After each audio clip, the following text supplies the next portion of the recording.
Leaders keep buying AI tools, and employees quietly stop using them. And here's a stat that should wake up every CEO that is listening right now. 95% of AI pilots fail to scale. And here's the thing, it is not because of the technical issues, it's because of the lack of behavioral adoption. This isn't just one study that it shows this. MIT found it, and then there's another study from McKinsey who found that. Then Deloitte also talks about it, and the pattern is undeniable. On paper, everything looks great. So the tools are powerful, the AI demos are impressive, the strategy deck is solid, but weeks or months later, the tools sit unused. Adoption stalls, and leaders are left scratching their heads. So here is the uncomfortable truth. AI doesn't fail because the technology doesn't work. It fails because people don't adopt it.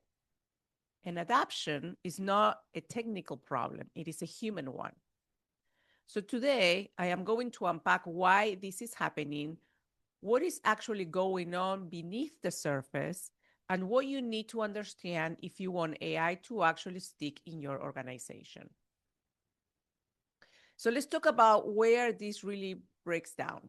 And it's probably not where you think. So only 28% of organizations have CEOs actively overseeing AI governance. But here is what really matters. Those organizations that do have active CEO involvement, those are the ones that they are outperforming their peers by about 60% return on investment. So think about that.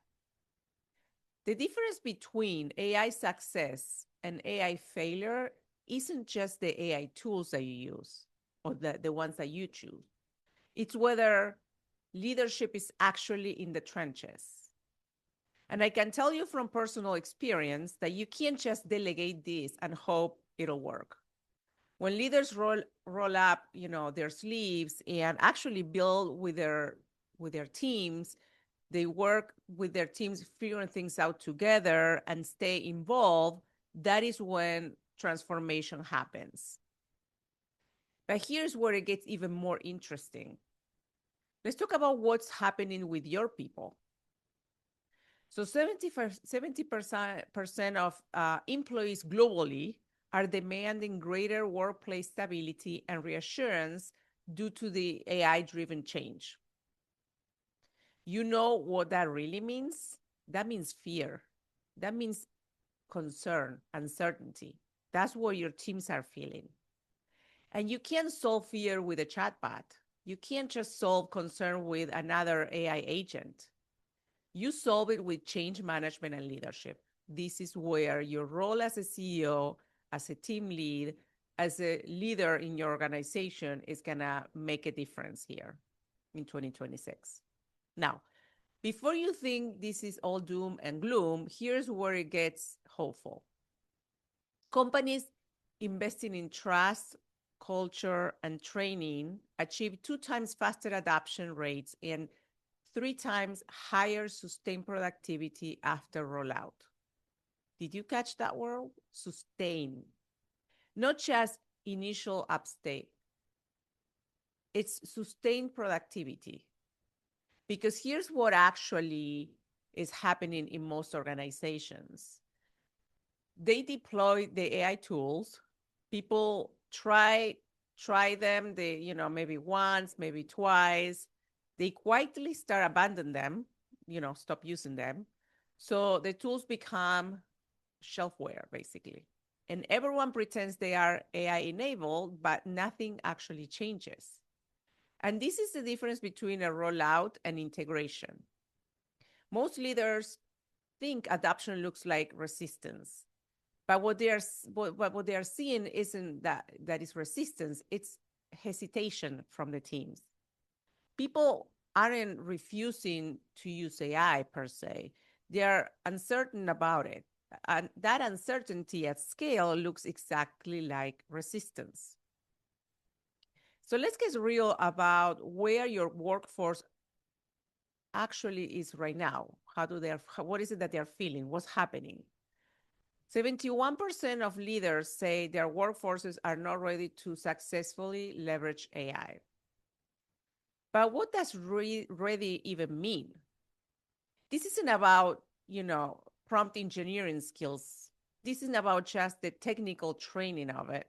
It's about the emotional readiness, the trust, the interest, the psychological safety. And here is the talent gap no one wants to admit. 51% of organizations believe they lack the talent needed to manage AI. But wait, there's more. 45% of CEOs think employees are resistant or hostile towards AI. Now, I want you to really sit with that. Almost half of your workforce might be resistant or hostile. Does that sound inspiring? Do you want to spend your day working with people who are resistant and hostile? But here's what leaders miss. Those resistant, hostile people, they're afraid, and rightfully so. So this is a big change, and a big change trigger an identity crisis. When people who build careers on expertise, on speed, on knowledge suddenly wonder, what makes me valuable now? That is not weakness, that is being human. And it gets worse before it gets better. So only 26% of employees feel there's company alignment on AI. So let that sink in. 3/4 of your organization doesn't feel aligned on AI strategy. When boards want efficiency, executives want innovation, managers want control, and teams want stability, AI becomes political. And when AI becomes political, people disengage. They wait, they hedge, they protect themselves. Because unclear leadership creates cautious teams, and cautious teams don't adapt new ways of working. So here's what I want you to understand about how humans actually move through change. There's an adaptation curve, and it starts with denial. They think this doesn't apply to me. The next step on the curve from denial comes into, then resistance comes in. And then people think, I don't trust this. This feels risky. This isn't how we do things. So we go from denial, resistance, and now we go into the next step, which is exploration, where people think, okay, maybe I'll try it. From exploration, we move into acceptance, where people think this actually helps. And then from acceptance, we move to integration. And here where people feel and think about, it's part of how I work now. That's how people start thinking about it. And finally, the last part of the curve is innovation, where people think now that I trust it, what else is possible? So here's a mistake leaders make. They expect people to jump from resistance all the way straight to mastery. But that never happens. Your goal isn't to make people love AI. Your goal is to move them from resistance to exploration.